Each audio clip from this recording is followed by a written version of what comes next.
Hello friends, இப்போ வந்து நம்ம மத்தியானம் சனிக்கிழமை மத்தியானம் என்ன லஞ்சு செய்ய போகிறோன்னு பாருங்கள்.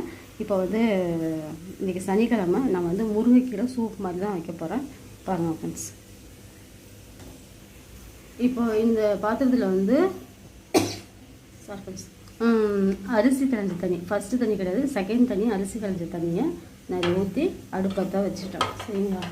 அந்த தண்ணியில் ஒரு 2 பெரிய வெங்காயம், சின்ன வெங்காயம் போட்டால் இன்னும் டேஸ்ட்டாக இருக்கும். அதனால சின்ன வெங்காயம் இல்லை, பெரிய வெங்காயம் வந்து ஒரு 2 போட்டு கொதிக்க வச்சுக்குவோம். சரிங்களா? இந்த தண்ணி கொதிக்கிட்டோம். நம்ம வந்து முருங்கைக்கீரையை வந்து இதை மாதிரி க்ளீன் பண்ணி வச்சுக்கணும். ஓகேங்களா? க்ளீன் பண்ணி ஒரு அலசிடலாம் ஃப்ரெண்ட்ஸ். நம்ம தண்ணியில் போட்டு அலசிக்கலாம். அலசிட்டு அந்த தண்ணி கொதித்ததும் இந்த கீரையை க்ளீன் பண்ணி அதை போட்டுக்கலாம். தண்ணி கொதிக்கிட்டோம் ஃப்ரெண்ட்ஸ்.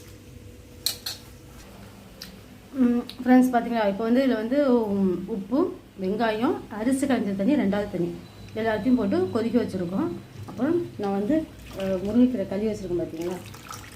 இந்த முருங்கைக்கீரை வந்து அதை நம்ம போடும்.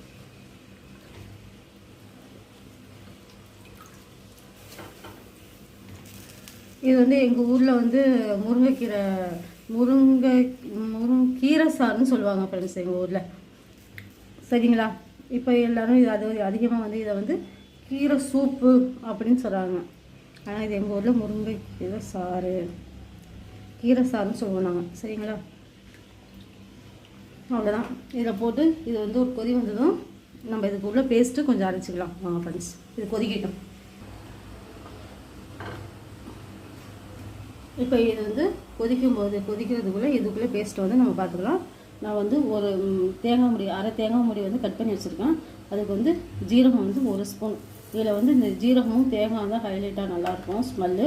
இதில் கொஞ்சோண்டு ஒரு 1/4 ஸ்பூன் அளவுக்கு சோம்பு போட்டு இதை வந்து நம்ம நல்லா நைஸாக பேஸ்ட் மாதிரி அரைச்சிட்டு வரலாம் ஃப்ரெண்ட்ஸ். கீரை வந்து இப்போ நல்லா வெந்துருச்சான்னு பார்த்துக்கிட்டு இது வரணும். கீரை நல்லா வெந்துருச்சு. சரியா? கீரை வந்துருச்சு.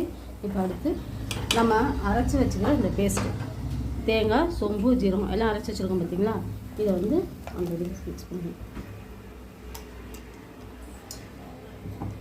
ஊற்றிக்கிட்டு தண்ணியை ஊற்றி கலக்கி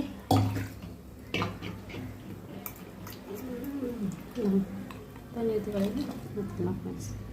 இது வந்து கொதிக்கக்கூடாது. சரிங்களா? கொதிக்கக்கூடாது. லேசாக அப்படியே பொங்கி வரும்போது நம்ம வந்து ஆஃப் பண்ணிக்கணும். இருக்குமா பார்ப்போம். பாருங்கள், சூப்பரான முருங்கைக்கீரை சூப்பு நமக்கு வந்து ரெடி ஆகிடும். சரிங்களா? இதை மாதிரி நீங்களும் செஞ்சு பாருங்கள். ஏதாவது டவுட் இருந்தால் சொல்லுங்கள். ஆனால் கொதிக்கக்கூடாது ஃப்ரெண்ட்ஸ். அது ஆனால்